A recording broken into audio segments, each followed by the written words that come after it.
मित्रों, सदीनामा की इस पहल का स्वागत करते हुए आप सबको प्रणाम करता हूं और साथ ही मैं सुधांशु कुमार बिहार मुजफ्फरपुर से अपनी एक व्यंग रचना प्रस्तुत कर रहा हूं। इसका शीर्षक है इसकी नाक उसकी नाक। नाक बड़ी चीज़ होती है, बहुत बड़ी। इसके बिना सब अधूरा होता है। फूफा, फूफी, समधी, समधन, जीजा, साली, मुखिया, विधायक, सांसद आदि आदि सबकी सत्ता और धौंस नाक पर ही टिकी रहती है। नाक पर थोड़ी सी भी आँच जहाँ आई कि भरी बारात में सबसे पहले फूफा मुंह फुलाए किसी किनारे पाए जाते हैं। उनका मूड तब तक हल्का नहीं होता जब तक उनकी क्षतिग्रस्त नाक की डेंटिंग पेंटिंग नहीं होती। उधर नेताजी की नाक का पोजीशन समय और संदर्भानुसार भी ऊपर नीचे होता रहता है। उनकी नाक 4 साल ही उनके साथ रहती है। 5वें और चुनावी साल में वह अपनी नाक किसी बटुए में रखकर एक तिजोरी में बंद कर देते हैं और उसके बाद जनता के बीच जाते हैं, क्योंकि इस नाजुक समय में जनता की नाक उफान पर रहती है। ऐसी स्थिति में नाक नाक में टकराव की भयंकर स्थिति उत्पन्न न हो जाए, इसलिए मन मारकर नासिका विहीन पोजीशन में ही वह जनता के बीच जाना सुरक्षित समझते हैं। वैसे चुनाव जीतने के बाद अगले 4 साल तो जनता की ही नाक काटनी है।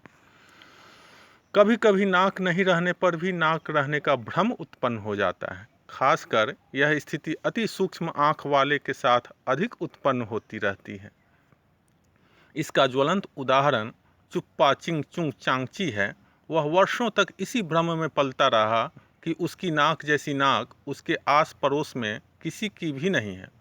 लेकिन जब हस्तिनापुर वाली नाक के नीचे उसकी नाक आई, तब उसे पता चला कि उसकी नाक से भी बड़ी कोई नाक वाला मौजूद है। पहली बार आया ऊँट पहाड़ के नीचे वाली कहावत आउटडेटेड हो गई और उसके बदले नई कहावत लॉन्च हो गई। अब आई नाक नाक के नीचे। इस नासिका प्रसंग के बाद सुना है चुप्पा चिंगचुंग चांगची अब अपनी सूक्ष्म आँख की तरह अति लघु नाक का डैमेज कंट्रोल करते हुए हांगकांग में सबकी गर्दन काटकर अपनी नाक का प्रत्यारोपण करवा रहा है। इस दुर्घटना के बाद अब तो वह सपने में भी बुदबुदाता रहता है कि नाक बिना सब सून।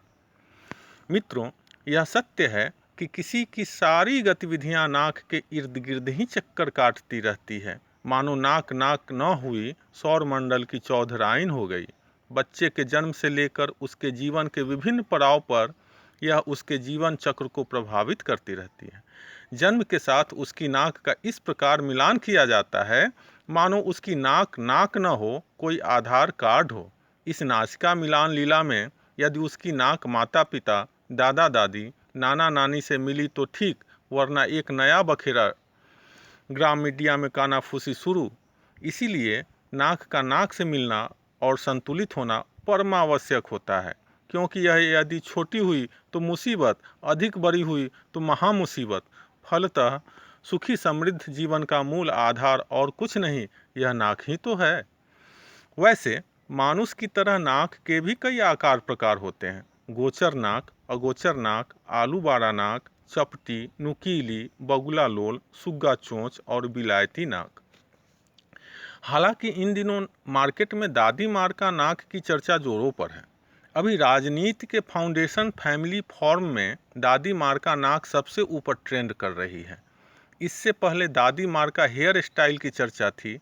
दरअसल राजनीति के मंच पर फ्लॉप होकर बेरोजगारी के दंश से बचने के लिए राजनीतिक विदूषक का रोल प्ले कर रहे एक 50-52 वर्षीय भाई बहन को उसके इम्पोर्टेड बेरोजगार सलाहकार ने मुफ्त की सलाह दी कि यदि बच्ची की नाक की मैचिंग दादी से करवा दी जाए तो इससे पॉलिटिकल क्राइसिस दूर होकर माइलेज बढ़ सकती है।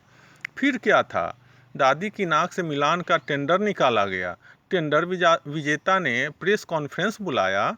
उसके प्रेस कॉन्फ्रेंस में एक अनाड़ी रिपोर्टर ने सवाल दाग दिया, आखिर क्लाइंट की नाक दादा की नाक से क्यों न मिलाई जाए? क्या उसके पास नाक नहीं थी या वे नक फिचरे थे? उनकी नाक किसी ने काट ली थी या उन्होंने किसी के साथ भागकर अपनी नाक कटवा ली थी? पता चला अगले ही दिन उस रिपोर्टर को चैनल वाले ने नौकरी से निकाल दिया। रिपोर्टर अब तक अपनी नौकरी जाने का नाक वाले प्रश्न से कनेक्शन नहीं बिठा पाया है। वह यह सोच सोच कर डिप्रेशन में चला गया कि दादी की नाक क्यों, दादा की नाक क्यों नहीं। परिवार से लेकर विश्व तक जितने भी युद्ध और झमेले हुए हैं, सब नाक के चक्कर में। शूर्पणखा यदि राम की नाक पर रीझ कर उन्हें मैरिज के लिए फोर्स न करती तो उनकी नाक न करती, न सोने की लंका जलती और रावण भी मरने से बच जाता। द्रौपदी द्वारा कही गई बात, अंधे का बेटा अंधा का कनेक्शन, दुर्योधन यदि अपनी नाक से नहीं जोड़ता तो न चीरहरण का बवाल मचता, न ही नाक के कारण दुर्योधन की जांघ फ्रैक्चर होती और न ही कौरव मारे जाते। इतना ही नहीं, अपनी नाक की लाज बचाने के लिए अंधे धृतराष्ट्र ने भीम का सीना तोड़ना चाहा था। तब से लेकर अब तक इस नाक ने सबको नचा रखा है। अपनी नाक के लिए ही कि एक चरखाधारी ने बहुमत होने के बावजूद पटेल को प्रधानमंत्री नहीं बनने दिया। इसी नाक की साइज बढ़ाने के लिए हिटलर ने लाखों यहूदियों की गर्दन काट ली और आज भारत माता की इसी नाक को कटने से बचाने के लिए हमारे रणबांकुरों ने चुप्पा चिंगचुंग चांगची की नाक काटते हुए उसके लिलीपुट भेड़ियों की गर्दन मरोड़ कर उसे उसकी आँख जैसी ही उसकी नाक बना दी। उधर चुप्पा चिंगचुंग चांगची की नाक को संकट में देखकर इधर कुछ लोगों ने अपनी छाती पीटते हुए विधवा विलाप करना शुरू कर दिया, क्योंकि जिस चांगची के बल पर वे नाच रहे थे उसी की नाक काट दी गई। अब ये भी अपनी नाक को असुरक्षित समझने लगे हैं। वे चांगची की नाक को सबसे महान नाक बता रहे हैं, जिससे उनकी नाक पर कोई खतरा ना आए, किंतु सरकार है कि मानती नहीं। वह एक साथ कई स्पॉट पर नाक काटने के लिए विभिन्न आकार प्रकार के उस्तरा फ्रांस और अमेरिका से इंपोर्ट कर रही है।